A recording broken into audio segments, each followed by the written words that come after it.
So the bipod is now shot to 225,000. There's the hind view. Let's see if we can pick up what's happening there. It looks as though there's something with the inside gate. I'm just seeing them all staring down at that inside gate. In actual fact, Sloan Ranger, the rider's feet is out the irons.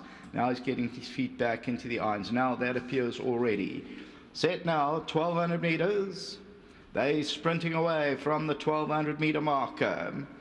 Dancing Princess is right there. Royal View went down eager, goes off to lead them, and Duchess Lane a good position. On the outside, Frank's Petal with the red caps among the leading group. La Bahia's only about 3.5 lengths off the leader.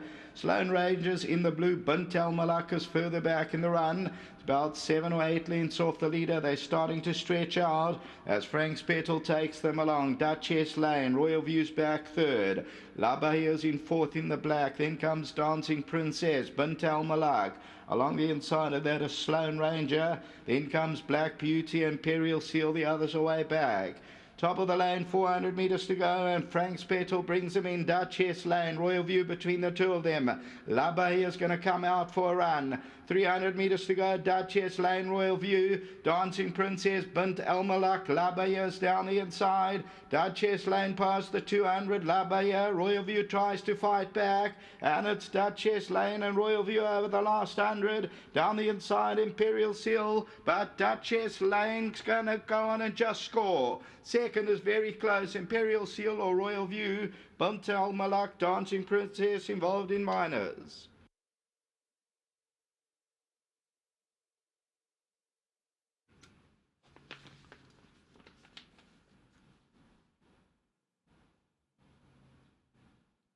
So number 1, Duchess Lane, Donovan Dillon. They end up winning it, and it's a Duke of Marmalade. It ends up the tote favourite at 260. Imperial Seal runs a cracker, and that in Royal View. Let's see who runs second, but Duchess Lane wins it.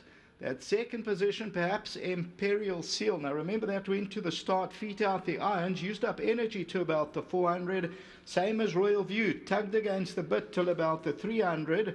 So take note of that in the next run. Bint El Malak is on the outside, overcoming a wide draw. Then Dancing Princess, no extra from La Bahia. But as we look at this, and the winner is in 4 off the right-hand side, Duchess Lane. Royal View's right there. Imperial Seal now goes in 3 off the left with the white headgear. On the outside, La Bahia, but it goes to Duchess Lane at the end of the first race. Until the running of the second, back to the studio.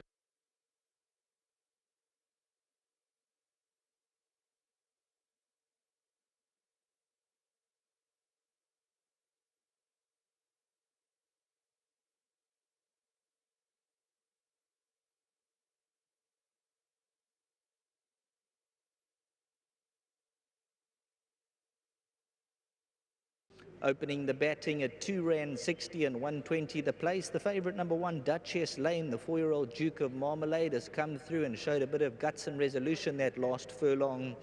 Now when you saw the field, you must have thought between the 1 and the 2 could be a match race. It looked that way, and obviously Wendy Whitehead's also had quite a decent barrier trial. She looked a nice sort. So I thought she'd most probably improve a little bit and be a danger from a good draw, although I think she's bred to go a bit further. I must be honest, on form I thought she was a certainty, and she was very well at home. I just believe she's most probably slightly better on the poly track. And that's the only thing that I was a little bit concerned that it was on the grass. It was the right race, right field, but you know, when we want the grass, we're on the poly, and vice versa. So, but look, well done to the breeder, Paul, and well done to Mary. She's been a consistent little filly.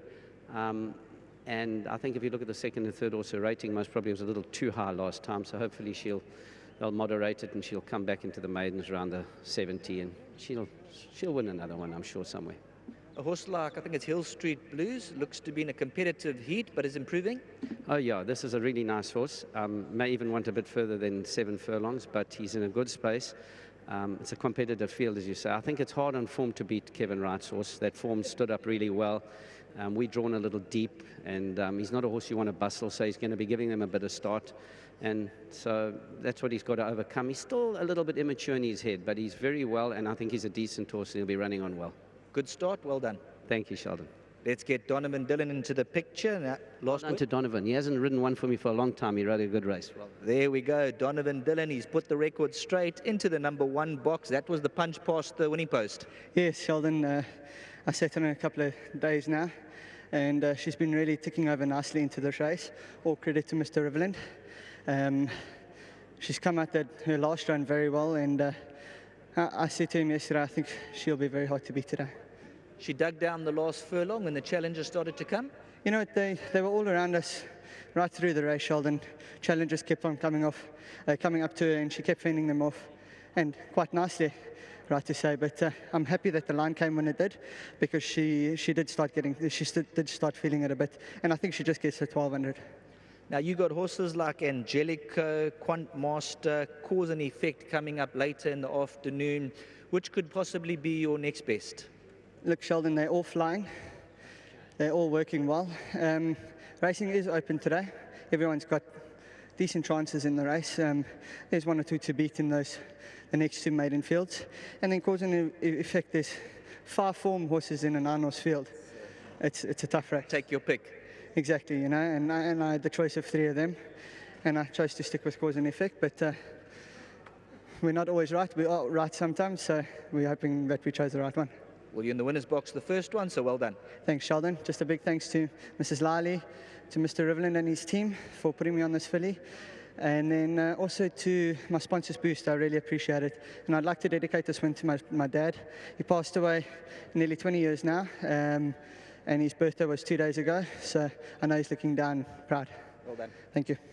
Let's get Mrs. Mary Liley into the picture, and this daughter of Duke of Marmalade, her name is Duchess Lane.